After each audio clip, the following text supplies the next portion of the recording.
coming and braving the weather.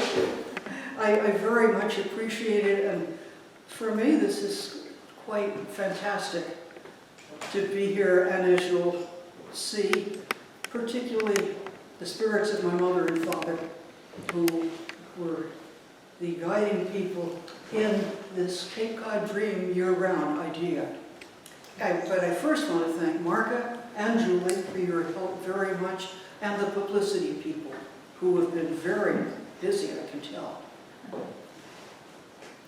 So, what I'm basing this on, that word dream is the big deal. Because that's what led us to Eastham. And a lot of us, I bet everyone in this room, in one form or another, has a dream, if not of Cape Cod. A lot of us dream of a place. It might be a cabin in the mountains, on a lake somewhere, oceanfront. I mean, the president goes to Rehoboth Beach in Delaware. Apparently he's gone there for years and years. We all have this dream.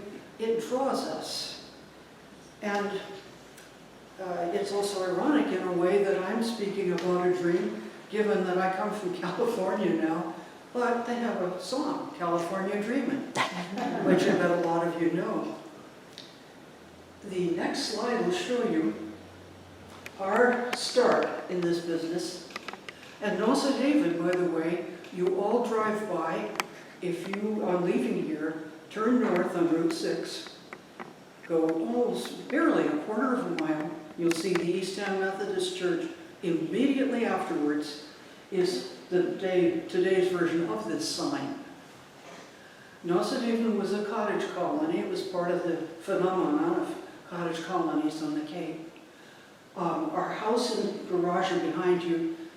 It's very hard, unfortunately, to show you the thing as a whole.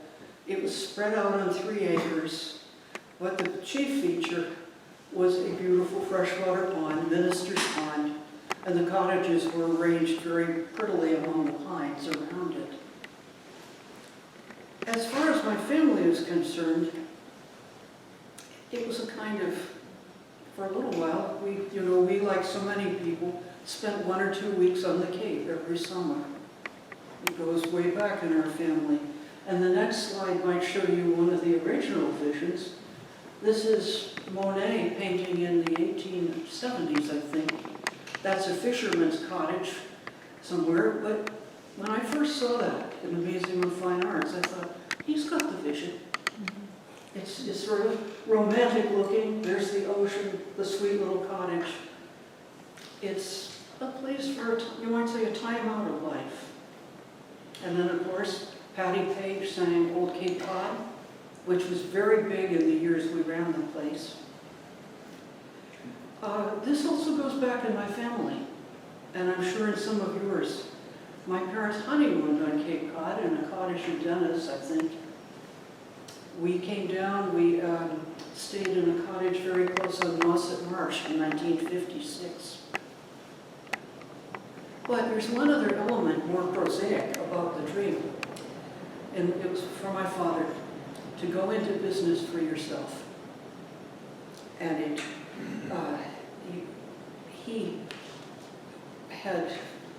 he did not have a hard time in World War II. He was not in great danger.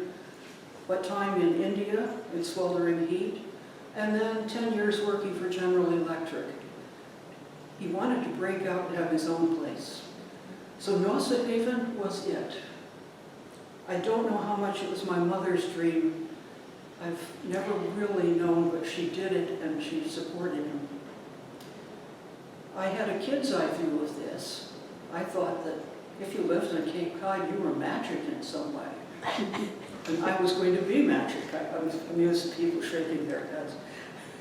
Anyway, I wanted to add also that we went back to the past. My mother remembered cottages at Sagamore from her childhood. And the next slide. These are my California grandparents on Avalon at Catalina Island in 1915. Wow. And I remember my father talking about cottages at Avalon and how much fun it was going there. So this all fit that image of a place that you went for a dream. And the next slide takes you to California again. This is my grandfather. He was a realtor, a very successful one. This is him, president of the Pasadena Chamber of Commerce, 1926. And I think my father was very influenced. He was briefly in business with his father early on. You were your own boss, but you were providing something, houses, cottages, that served as somebody else's need. So Nauset Haven was a dream, and that was the complicated beginnings of all this. And I know already one of you from Cove Bluffs Cottages is here. Anyone else who own cottages? Martha knows it? Yes? Kind of. We had the Cove Bluffs Motel Okay. for several years. We had kitchenettes and the families coming back. And Yes. what you're saying is really resonating. It was a lovely, lovely thing to be part of. How about, has anybody remembering other family cottages, whether you owned them or not, or other places you went? Cooks Brook, Cooks the Brook. Daly cottages. We had 6 down there, or my grandparents. Hatch relatives actually had cottages. There were several Hatch cottages down at First Encounter Beach. Mm-hmm. And there was also a lot right near where, in between the big house that was built, Mm-hmm. and then there was another one, and then one more before the shrink cottages, etc. But they were all, different people would come in. They rented some and didn't rent others. But it was fun to even go down Somerset Road, to go skipping merrily down Somerset Road. I'm embarrassed to say I haven't skipped in a number of years. And actually just say, hi, my name is Tina, and I'm staying I'm staying at that house, that old house. And it was a connection point. Yes, and it was very much a connection thing. Well, I'll go to the next slide. Now will bring us to Nauset Haven. And this is very much, today, by the way, although the cottages are now individually owned condos, I walked there a couple of years ago. I hit a day when there was no one around. Nothing had changed, seemingly. It was very surprisingly close. So we had 3 acres of land. The cottages were built in the 30s, we think. The builder had a very nice eye for designing and placing them on the land, but they were very cheaply constructed. My father remarked bitterly sometimes that he think they were furnished out of the bargain bin at Nickerson Lumber. We tried to develop fall and spring business, but it was basically a summer business. And we can switch to the next slide. We always knew them only by numbers, and people had their favorites who wanted to come back. And this cottage colony phenomenon, if you look at the next slide, oh, I'm sorry, I forgot to include the beach there, which was a major feature. There are still plenty of cottage colonies in Eastham, and the next slide shows that we were not alone. Look at all the cottage ads there. That's from the 1958 Eastham Vacation Handbook. And one other thing, if you're interested, there are copies out in the lobby. I've been in contact with Jane Weissman of Truro, who's written a book about cottage colonies on the Outer Cape. She couldn't be here tonight, but she's looked at this phenomenon, among other things included even an ad for the kind of station wagons we saw arrive here, the 55 station wagons, 56, jammed with packages and everyone's belongings. Basically, they were middle America, taking a week or two of vacation, spending their days at the beach. They usually came back for afternoon swims in a pond. The next slide shows that. And people came, and maybe you can amend this, but all of the New England states, New York, New Jersey, Maryland. Some was from as far as Ohio, I think some Canadians. And we had groups of people who'd make arrangements to come at the same time. It was a very, very happy existence. However, interestingly, we were meeting people much like us, including men who I think fathers were still in the corporate system and envied my father for getting out of general election. And one incident, even though I was pretty young, I've never forgotten. One night the phone rang, and of course nobody had cell phones or anything, and I was the runner. So this voice said, "I've got to speak to Lou Larson." So I looked to my parents, and my father said, "Yeah, he's in number 8, go get him." So I went down, fetched Mr. Larson, who then got on the phone, and we of course left him alone to answer. It was a long call. And he went out of the house, he thanked us and went out shaking his head. And I heard my father say, "Oh, the poor sucker." And that made an impression during that story. So people were having a good time. And one thing that was fun, speaking of Mr. Larson, knowing our fathers.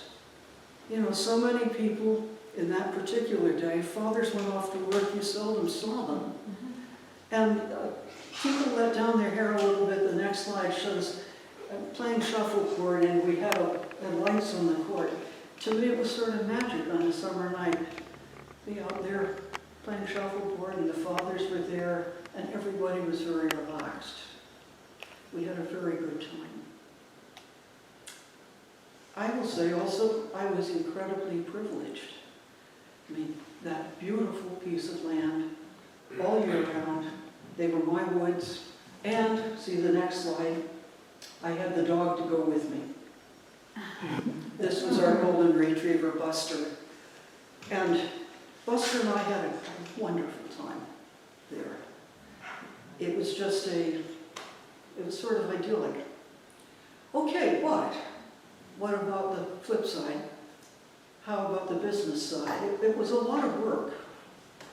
And I give my parents a lot of credit. We'd never done anything like it before. I bet some of you know what I mean. We didn't have any experience running a cottage colony. We lived in suburban Newton. We had some early help from an old figure in Eastham, Yngwie Rongner.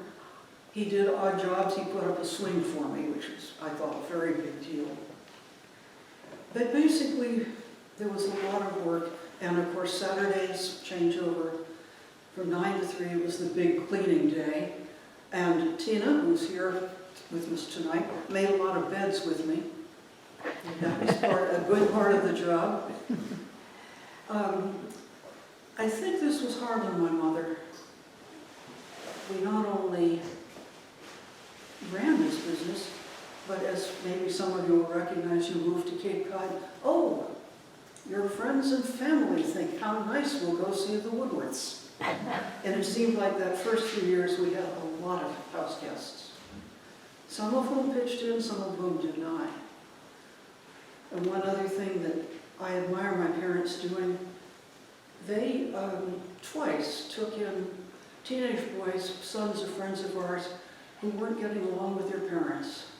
But we gave them some work or housed them for several weeks. Everybody got a breather. And I think maybe my father's quiet manner was sort of a relief. And I admire my parents for doing that. Okay, what about the winter? Well, look at the next slide, please. This is the house in the winter, and this is actually, by the way, in our early days with I think our first car and the old sign there. But it was very isolated. We had really no neighbors, and on a winter night, I think those first years must have been rather lonely for both my parents until they met people, got involved. I was in Eastham Elementary. I had Otto Nickerson, which was a great joy for 6th grade. In spite of our involvement, though, there was also the financial picture, and I bet other people found this out. My father wrote a letter to one of his family that I have. He says, "The cottages simply will not support us in the manner to which we've been accustomed. Not that it was such a hell of an expensive manner either. It griped my soul to have to confuse the pretty picture with actual facts." In other words, he turned to and then he started working for other people. He did a great deal of taxes. He did bookkeeping for the superette for a while. And basically March and April he was in sort of a grim mood because he didn't much like doing taxes, but it brought in some money. He also participated, and the next slide will show it, in advertising Eastham. He served on the handbook committee along with Martha's grandparents, am I right? Grandmother and father. Mm-hmm. And several other people. And the cover was usually designed by Harold Durand White, who was an Eastham artist. And that's one of his pieces. There was always a pin-up lady in a swimsuit somewhere on it. Yeah. But it was a nice, it was a very nicely produced handbook. And I got drawn in. I worked in the library a little while. Later I worked in the information booth for 2 summers. My father was a call fireman for a while. Then one boost to us, of course, 1961, the National Park, which, of course, it was right down the street, basically. And it, as probably it did for you, some of you too, I really got almost a sense that you're standing on holy ground. It sounds perhaps fanciful, but to me it was real that I was living in this extremely special place that I loved.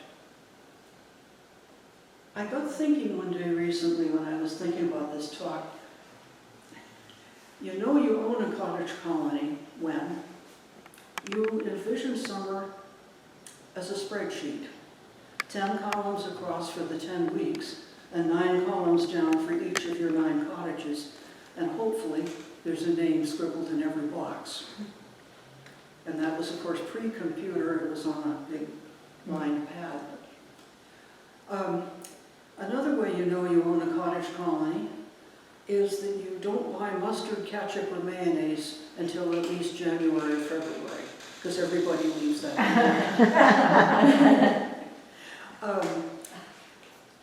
This happened to me. I was in charge of mowing the front lawn.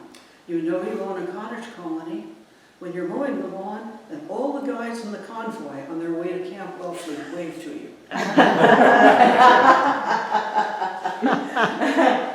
And the next slide shows another clue. You know you own a cottage colony when you write a mountain of Christmas cards in special, including some. These were designed by Gordon Brooks of Brewster, and he did cards for us for several years. However, you know you own a cottage colony when the gas tank gives out at 5 p.m. and everybody comes to the door saying they can't cook supper. And when I'm speaking of everybody, by and large, we liked the people who came, we enjoyed them, and the next slide highlights some people especially. To me, number 3 was one of the plainer cottages, but our friends Ed and Catherine Leibman stayed in it year after year. We got to know them, and we clicked with them. They were very warm and friendly people. They encouraged me at that time. I was trying to draw and sketch a lot, and they encouraged me. But the crowning thing, and perhaps the non-existent rain is appropriate here. In 1960, you probably all remember Hurricane Donna. That was actually fairly late in September, the 12th.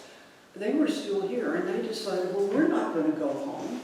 We just got here, we'll stay here. But my parents got a little worried. The cottage was by itself, down, rather isolated. What if a tree came down? So they came up, and we all spent the day together at our house. We had the most lovely time. Played cards, probably the men played chess, I don't know. At one point, we scooted up to Coast Guard to see the ocean. And it was one of the happiest days of the whole experience. During all this, I was at Nauset Regional, and as Mark has said, I was trying to become a musician. My mother was preparing for the coping, I should say. My grandmother was aging. She lived up in Newton and then came to the Cape. And my mother had a lot of back and forth taking care of her. So in 1964, my parents, I was about to graduate from Nauset, and my parents put Nauset Haven on the market.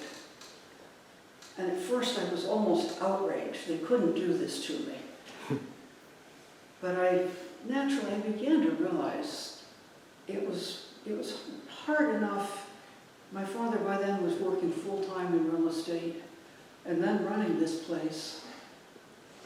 And I was going away, and I wasn't that big a part of the workforce, but still I was pretty useful. So I think they had to give up the dream at that point. You know, did this dream come true? What about this word here? One of the things I'm proud of, and I think they were too, that we had a sense of, we weren't just running a business, but we were giving hospitality, serving people. That we genuinely welcomed people, and we made a great effort to. We were very conscious, all three of us, that we were not Cape Codders. We weren't born here, we weren't the real thing, so to speak. But we made our lives, we made it work. We gave a lot to the community. I'd like to go to the next picture. Here's my father. This is as he was in real estate a couple of years later. And I think it's significant, incidentally, that this picture and the one of my mother that comes next, I have no pictures of them at Nauset Haven. I think we were too busy working. It never occurred to us that we should take a picture of us other than that one Christmas card picture. And we were not Kodak people very much, I think. As far as my father was concerned in the dream, you could say he didn't succeed utterly, but he was much happier. For one thing, he was no longer the man in the gray flannel suit. We owned that book, and I think that had a lot of reality for him. He wasn't stuck in a corporate position. And one reason he left GE was a classic thing that still happens. He was told he was going to be doing two people's job, but at the same salary. No adjustment, no raise, because he did two people's work. And I think he wanted to be out supporting himself, and in sort of Yankee fashion, he turned to and did taxes, used his skills. And he loved Cape Cod. Though he was a Californian, he really loved this place. So we did a lot of exploring. So I'd like to go to my mother's picture. She's next. And she's the, you might call it the quiet one of this. I think we all depended on her tremendously. She was very well organized, and in the winter we replenished things like linen. She and I did some shopping for that. I used to know all the names of the bedspreads, you know, the style names, because we used those. Whether it was a dream for her, I don't really know. I probably cannot say that for her. She simply, though, was vital, and in perhaps the best sense of that old phrase, kept the home fires burning. And the final slide, here's the cottages. This was our postcard. And it comes down to that, this wonderful, beautiful location that we lived in, we shared, and it's still there. People are still enjoying it. So I'd love to answer any questions. What have I not covered that you'd like to know? Yes? You spoke a little bit about it, but I'd love to hear more about when this area went from being a small town to this national park. Like, what was that like for residents, for people? Well, I'll give my take. I'm sure several of you have other takes on it. Yeah. It was being discussed, but the big push, of course, was through Jack Kennedy. And it was also, there's more than one history of that.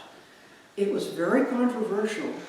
And in Eastham, we were, as I remember, people were very bitterly against it. How will the town survive? We'll lose our tax base. Plus, I suppose Yankee independence was speaking up too. But there were a lot of us, and my family was among them, who were awfully worried the place was just going to, there was a lot of invoking Route 28, Dennis Yarmouth Hyannis. You don't want it to get like that sort of talk. And I think the fear was real. And one of the, if I remember right, there were a big cause célèbre about the Leaning Tower of Pizza business on Route 28. And they actually built a Leaning Tower, and it was enormously controversial. And that might have helped this effort. And one other thing that to me is very special, I read that Fort Hill, a group of senators flew down from Washington. Somebody got a helicopter, and among other things, they landed at Fort Hill. And the developer's sign was up with all the lots that beautiful property was going to be divided into. And that seeing that apparently clinched some of the really important votes. That, you know, there was Fort Hill and the marsh in its magnificence. And it spoke, and it made its impression. Martha, you were going to say something. I wanted to ask about Nauset Haven Yes, and the Haven yes. in the name. And did you buy, was it already named that? No, Or it- did you, your when we bought family? it had that name. I can't say, I didn't see the deed, but we were aware through some old postcards and some stationery. At one point it was called Tall Pines of Nauset. And they weren't very tall. I didn't think this was true. The Cape Cod scrub pines. And I think there was one other name, but we thought that that was frankly the best name. And in hindsight, was it a haven? I think it was. I really do. There was, for one thing, maybe you can remember, you mentioned she's part of Cove Bluffs. I remember people arriving looking terribly tired, sort of dragged, and leaving looking a lot more relaxed. Yeah. I think that was a very real phenomenon. Well, by the way, perhaps I should bring this to a close soon. This is a plug. Please go on my website, sallybuffington.com, because I have written quite a bit about Nauset Haven. I had a great deal of fun writing about my dog, but some of it is more serious, and I'd love to have you read that if you'd like to know more. And then also the other life, for me, the other Cape Cod life at Craigville, which is very different. I have copies of the book. I'd love to inscribe them to you, and please tackle me about that. I was giving you one side of what is basically two intertwined stories. That living all those years at Nauset Haven, I was trying to become a musician. I was trying to figure out how I was going to launch myself into the world. I ultimately went to the New England Conservatory and played and taught the flute for 30 years. But in those years, I was trying to figure out how to get out into the big world in that capacity. So I hope in another few years that'll be the next book. Sally, thank you so very much.